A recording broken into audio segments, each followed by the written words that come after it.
Par Monsieur Michel Larive, une question qui s'adresse au ministre de l'Économie, des Finances et de la Relance. Oui, merci Monsieur le Président. Monsieur le ministre, chers collègues, avez-vous déjà entendu parler du service Veille sur mes parents, proposé par un organisme multicentenaire? Pour 19,90 € par semaine, chaque client peut souscrire pour ses parents à un service de visite à domicile 1 à 6 fois par semaine pour, je cite, « un échange convivial et bienveillant ».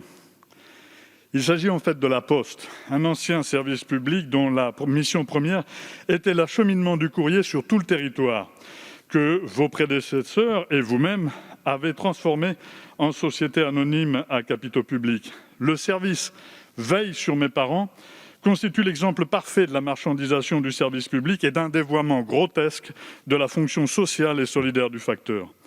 10 ans après le plan Ambition 2015, qui a supprimé 11 700 emplois à la Poste en 2010, le prochain plan stratégique 2022-2030 participe d'une privatisation des services publics aux dépens des besoins des usagers.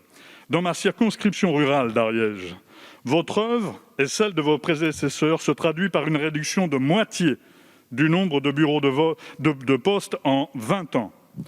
La création d'agences postales communales tenues par des employés de mairie souvent mal formés aux tâches qu'ils héritent, avec un niveau de service bien moindre qu'un réel bureau de poste, constitue une insuffisante roue de secours.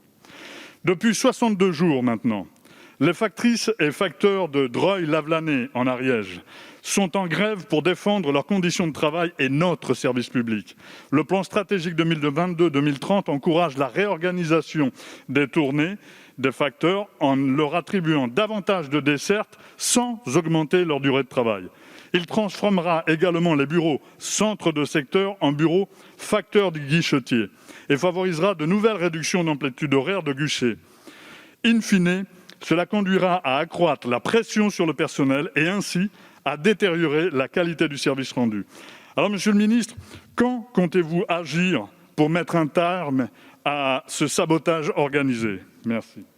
Merci beaucoup, Monsieur Larive. La parole est à Monsieur Alain Griset.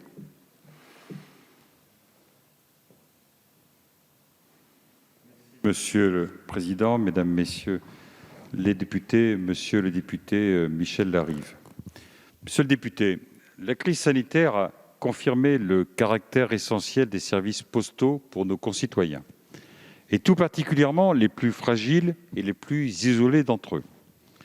Le gouvernement est donc très vigilant au bon accomplissement par la Poste de ses missions de service public et attentif au niveau de qualité de service aux usagers. Cependant, l'activité traditionnelle de la Poste, à savoir le transport et la distribution du courrier, se réduit de manière inexorable. Entre 2008 et 2019, nous sommes passés de 18 milliards à 9 milliards d'objets traités. Dans ce contexte, la Poste réorganise son réseau de distribution tout en développant de nouvelles activités dans divers secteurs, comme celui des services à la personne, de la logistique urbaine ou du commerce électronique. Le dispositif Veiller sur mes parents, qui organise à la demande de parents une présence régulière assurée par le facteur auprès des personnes âgées, est un parfait exemple d'activité qui s'appuie sur les facteurs pour développer de nouveaux services.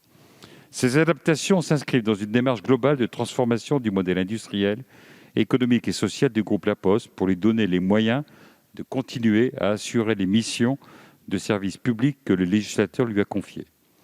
La crise sanitaire, en accélérant brutalement la baisse des volumes de plis échangés, rend aujourd'hui encore plus nécessaire d'examiner en profondeur la mission de service universel postal dont l'équilibre financier est structurellement dégradé. C'est pourquoi une mission a été confiée à M. Jean Launay, ancien député, avec l'objectif d'explorer les axes d'évolution permettant d'assurer l'équilibre économique du service postal et une offre adaptée aux besoins des Français.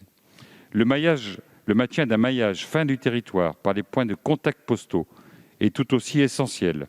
La loi fixe l'obligation à la Poste de maintenir au moins 17 000 points de contact répartis sur le territoire pour que chaque Français ait accès à un point de contact à moins de 5 km ou 20 minutes de trajet automobile. Toutefois, la Poste doit s'adapter à la baisse continue de fréquentation de ses bureaux et est amenée, pour maintenir des services postaux de proximité, à transformer ces bureaux en d'autres formes de points de contact. Les bureaux facteurs guichetiers, où le postier distribue le courrier le matin et accueille la clientèle en bureau l'après-midi, sont une réponse particulièrement adaptée dans les zones rurales.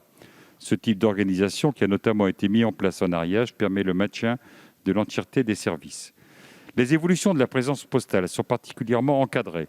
Ainsi, dans les zones rurales, lorsqu'il n'y a qu'un seul bureau de poste dans la commune, aucune fermeture de bureau de poste ne peut intervenir sans l'accord formel préalable du maire. Et tout projet de modification des horaires d'ouverture doit faire l'objet d'un échange avec le maire.